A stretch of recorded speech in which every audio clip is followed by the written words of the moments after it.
Hi, and welcome to the 40 Drinks podcast.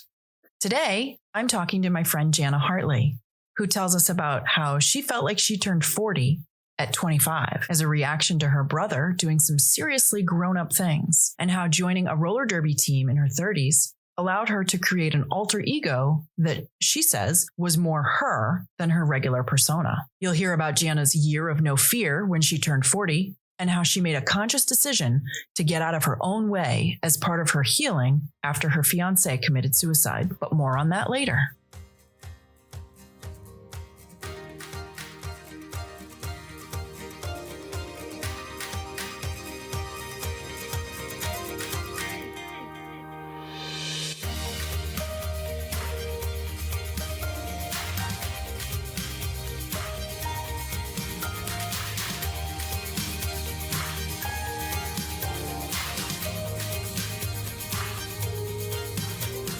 Hi, Janna.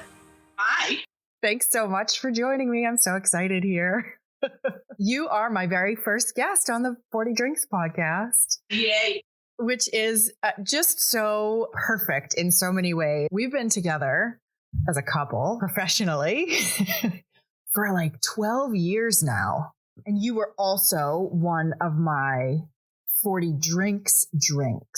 So this is a fabulous way to start the podcast because we've got sort of all these great connections, and you and I have kind of grown up together for the last 12 or so years, which is kind of crazy. No, it's definitely crazy with just all the changes and both work and personally. I know. How old are you now? Remind me. I know you're a little bit younger than me. 46. That's what I thought. Okay, so you're 46. Do you remember turning 40? I don't. I think I celebrated my 40th when I was 25. My brother was in the middle of having his first child, and I had a bit of a quarter life crisis. And so that for me was a big one. And I think it was because of his, taking on parenting and me not being anywhere near that. Well, and let's just clarify, your twin brother. My twin brother. Not just like a random brother a year older or a year younger. Right. This is your other half. There's a certain expectation of sort of parallel life experiences. Yeah. We started baseball at the same time. We started basketball. School started the same time, every grade. And so I think there were certain expectations that, he had gotten married and he was having a kid, and I suddenly had this midlife, but it was quarter life crisis. Yep. So rather than have a kid, I bought a car. And then when he had his second kid, I bought a motorcycle. Okay. Were these conscious decisions on your part, or do you think they were just random, When I was 25, I think it was very conscious. Okay. This is what's going on, and this is my reaction to it. So then flash forward to when you actually turned 40, which is only about 6 years ago. Were there any emotions? Was there any, weirdness about the number? You're not really a numbers person, I think. Yeah, no, I don't really think so much about the number as it did become a little bit of a milestone in terms of letting go of things in my past. And if I remember correctly, that was the year I wanted to, kind of get out of my own way and sort of anxieties and fears. And so I had done a couple things. I wanted it to be more that year. I wanted to do a lot of different things where I kind of just said yes. That was your year you did that little blog. What was it? The year of no fear. Right. Oh, yeah. And so that was the year I gave away Steve's guitars. Okay, so talk a little bit about Steve. Steve was my fiancé, and he had committed suicide in 2006. How old were you then? I was 26. 26. Or 31. Somewhere in there. Okay. 1975 to 2006. 31. Okay. So at 40, you were ready to sort of release some of that. I was ready to start releasing that. I had really started overcoming a lot of anxieties since his passing through starting with grief counseling, but that turned into let's deal with some OCD and social anxieties and things like that. And I think, roller derby had certainly helped with that, but I really wanted to start experiencing life in a way where I wasn't so conscious of what other people might be thinking of what I'm doing. Mm-hmm. And that used to come in even while I was grocery shopping. I mean, I used to think people are looking in my shopping cart and had thoughts about what I am buying. So I really wanted to tackle that. I think it was that year. And so even a group of friends of mine I think it was February of that year, we went to a bar in Manchester in our Halloween costumes. And, it got a lot of good reaction from the patrons. Like, why are you doing this? But wait, what date did you go to this bar? It's Valentine's. That's what I thought. I remember it wasn't Halloween. I remember you guys got all dressed up. It was Valentine's Day. And so I put my sock monkey costume on, and one of my friends was a cow, and another was Batgirl. Can't remember the fourth one, but my friend who was a cow ordered a shot of milk, and I ordered, because I was a monkey, I ordered a banana beer. and the waits played right into it. They loved it. The people there were asking why we were doing this. It had a really good reception. I think adults should do Halloween any day of the year. Right. So now, this night that you went out with your friends all dressed up, was it specifically for you, or was it sort of like an idea that kind of came together and everybody was like, yay? It was specifically my idea for me to try to not be so self-conscious of being out in public and with the possibility that people are going to be looking at us. You know what's so crazy to me is that I went back and read my blog post from when we had our drink, and it very clearly said that when I met you, you had bright green hair. And so and today you have what I love, you call it your mermaid do. Oh, it's so gorgeous. Oh my God, it's so cool. And yet you feel like people are looking at you, but you've always had like this totally funky, cool, like, art chick look. I think it started with roller derby, actually. Did it? Oh, okay. So you didn't have the green hair before roller derby? No. And I think that having an alter ego in roller derby. So in roller derby, you pick a name, you pick a persona, an alter ego. And so the roller derby clothing, the miniskirt, the fishnets, all of that would never have been something that I did on purpose to go anywhere, public or private, outside of potentially Halloween. Roller derby with that alternate persona, that alter ego, really sort of allowed me to be somebody else, but that somebody else was more me. But you started roller derby. So I'm doing math, and we all know how bad I am at math. So you were like 31-ish. So if Steve passed away in 2006 and I was 31, 1 year later, I started dating Jeremy. Yeah. That is when I started roller derby. It was the fall, 1 year after Steve's death. And then 2008 for St. Pat's. Okay. So 2008, St. Patrick's Parade. That's when we met. So I would have just turned 33 in January of 2008. Okay. 33. Okay. So do you remember why you decided to do roller derby?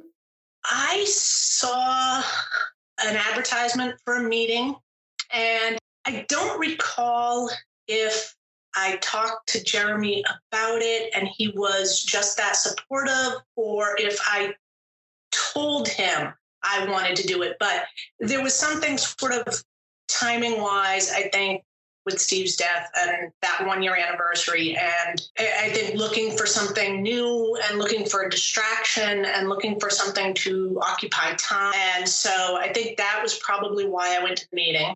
And then, meeting the women that I did, it seemed like it was going to be a really good time. So 33 then, but it was still another 7 years of sort of, gradual transition until you came to this conscious decision of the year of no fear and I'm going to conquer things. Yeah. Do you feel like there was an evolution along the way in those 7 years? I think it started actually with an internet challenge. A director, Jeremy Lalonde, issued a challenge, I remember, And I think it was to do something that made you uncomfortable.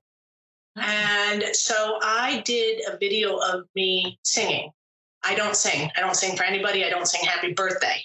I still don't. And, some people had submitted their challenge videos too. And then he compiled them, as the director that he is. And he actually used the song that I had picked, which was Get By With a Little Help from My Friends, as the background song for the entire video. And so, I won some nice swag from his upcoming film and autographs and things like that. And I think that's what kicked that off, was that challenge. And it terrified me that people would see that online someplace. Right.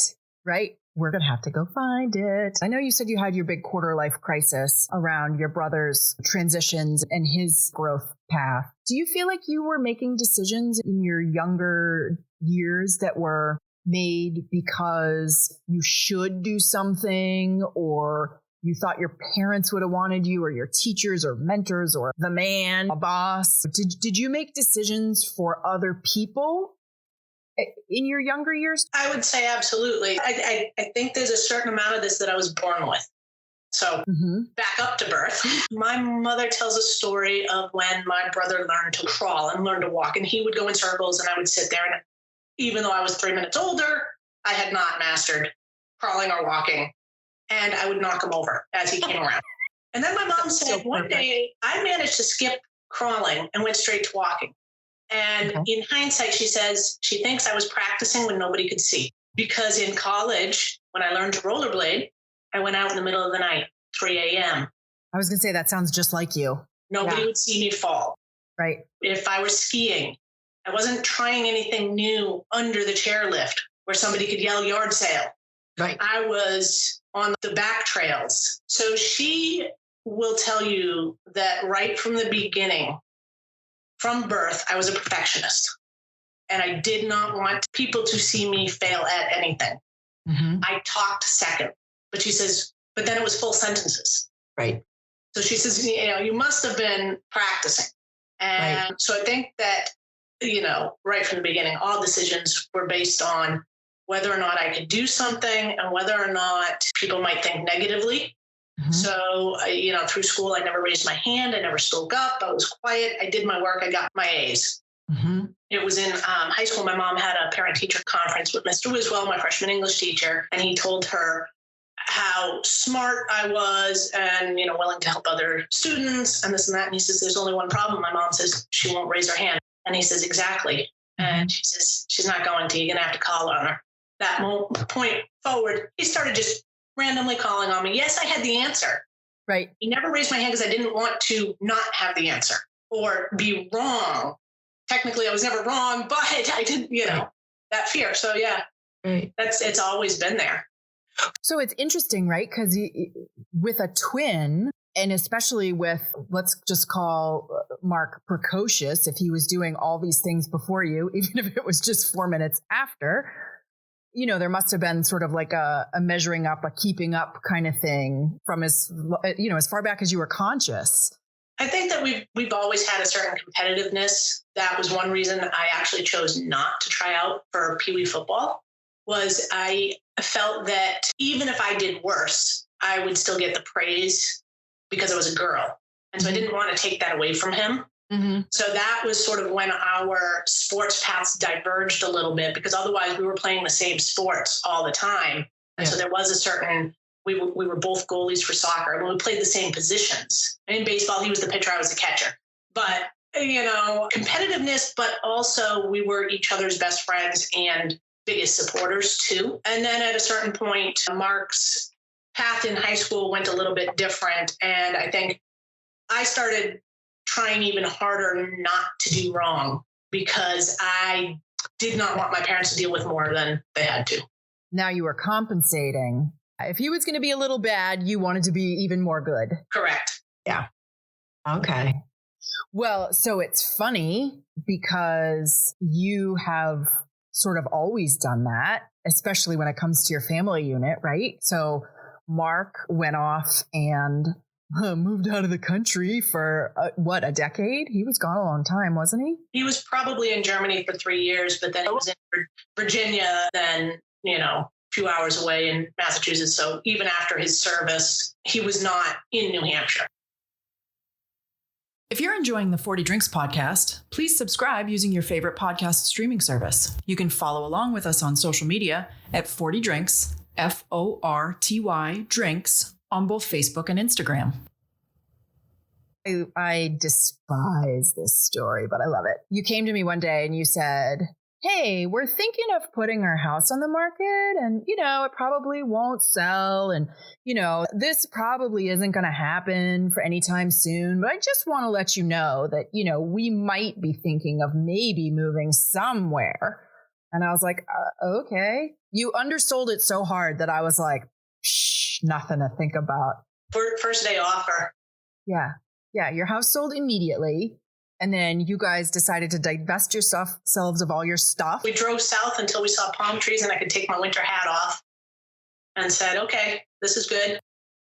So you just up and moved to South Carolina, I think 3 weeks after you told me that you might put the house on the market. Well, it was a 30-day closing. So we left the day of the closing. A couple of those spontaneous things that I've done. I mean, Jeremy and I went on a 2-week trip. We had no hotel reservations. Mm-hmm. We slept in truck stops. We happened to get a hotel across from Graceland one night. And, we had no plan, no itinerary, no nothing. With this move, too, it was, oh, crap, we need to find a place to live. The house sold. Right. The housing market back then, a couple of years ago, was not what it is now. There was no reason to think that your house would sell the day it went on the market. We thought, it'll be on the market 3, 4, 5 weeks. And then, it'll be 3 months to close. I was like, I got plenty of time. And then you were gone. So what made you feel like it was time or that you could? Like, that's a big decision. That's a big jump. Like, you have always been so rooted to home and your parents. And now all of a sudden you're sort of footloose and fancy free. What changed? I would say it was 15 years in the making. Okay. And then bang, one day, it was 15 years plus a day. Okay. Because it was almost every place I traveled south, I wanted to live. Mm-hmm. I wanted to be any place but New Hampshire. So when I visited Tennessee, I wanted to stay there. When I visited Texas, I wanted to stay there. When I visited Florida, Savannah, Georgia, like everything south of the Mason-Dixon, I wanted to move to. After every trip, I was so disappointed to go home to New Hampshire. But there was that feeling of being connected to the state, to family, to, friends, to work, and all of it. And I think it just became, with Jody's support, with him on board, I could get over myself again and say, okay, you know what? It's time to do something for me. Mark went to Germany. He was away. I was helping with my parents' store, working 2 jobs, doing all those things, attending all the holidays and events, and patching drywall if Dad needed, and stuff like that. Feeling also that the cost of living in New Hampshire and winter were really hindering. I mean, when I used to ski before my knee injury and my ankle injury, I had no problem with winter.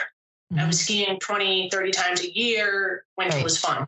But when you stop doing that, winter is depressing. It's cold. It hurts the bones. You don't go anywhere. At best, you might go to dinner and you're just getting fat. So now, go to the beach in the winter. And yes, it's a bit chilly to go swimming, but the water is still warmer than Hampton. We can go golfing in the winter. We can go do stuff. I can go jogging in shorts and a t-shirt still in February. So what I'm hearing from you, what I'm seeing in my head is that there has been like a lot of shedding. Like I'm almost seeing you like running with all your winter clothes on and just like leaving all these things behind, all these shoulds, all these somebody else's, expectation or other people's, wants and needs. And so including mine, by the way, which I was not thrilled about because I want and need you to be here with me, but we've made it. We are still working together consistently and happily. Every time we go for a drive anywhere and I see those palm trees, I'm smiling. Like every place we go here, there is this warmth or this feeling of, I am so happy to be here, even if we're going to Walmart. Yeah, that's awesome. That's awesome. It's interesting. It's been a long journey for you. That sort of like personal evolution and personal transformation, right? You nailed it when you said 15 years plus one day. I mean, it's like those artists, like the overnight sensations. Yeah, we've been doing this for 11 or 12 years, but one day it hit. Because there are moments where it's like there's a visible taste of the transformation, like almost a little like jump forward. But it's in the context of a much sort of longer and gentler. It looks completely spontaneous or sudden, or as if I must have had some sort of weird Britney Spears nervous breakdown and just decided to move. I was concerned about that for a moment. But it wasn't. It was really this longing and wanting and desire to go do something. And even along that path, we've actually been talking about, because we've had a couple issues with either the construction of the first house or losing the second house, we're starting to discuss the nomadic life and what would it take to get an RV with all the seasonal campgrounds down here and up north. And hey, you want to go to Tennessee for 6 months or a year or whatever. There's a lot to research with regard to domicile, and you really need a home state for health insurance and all of this other stuff. But, we've started to talk about the things we own and what could we do without. What would that look like? So, it's possible that you're going to see something. You could potentially see something all of a sudden where we say we're going to buy an RV and live around the country. But it'll be a few years down the road. It'll actually have been 5 years in the making. Just like when you were an infant and a toddler, a lot of like underground or behind the scenes. I almost picture it in my head for you. It's a lot of mental practice until you're ready. And then boom, you walk, you talk. When I can do it, show it off and make it look right and make it look spontaneous. Awesome. Awesome. Janna, it's been a delight talking to you. Thank you so much for joining me today. I wish you all the best. And I do not want to see you being a nomad for exceptionally selfish reasons, but we've made this work. So we'll make that work. It could take that path to New Hampshire. So you never know. So you could come back for occasion. Maybe I'll be on board after all. Thanks, Janna. You're welcome. Bye. Bye. Thank you so much for listening. If you liked what you heard today, please subscribe wherever you listen and share with your friends. If you or someone you know has a great story about either a midlife personal evolution or specifically about turning 40, I want to hear it. And I probably want to invite that person to join me on the podcast. Go to 40drinks.com/guest to submit a name. Next week's episode would go great with a glass of big red wine if you're into that kind of thing. I'll be talking to my friend Jamie Lang, one of my original 40 Drinks friends, who seems to be Goldilocksing her way to happiness. The 40 Drinks podcast is produced by Outpost Productions and presented by Savoir Faire Marketing Communications.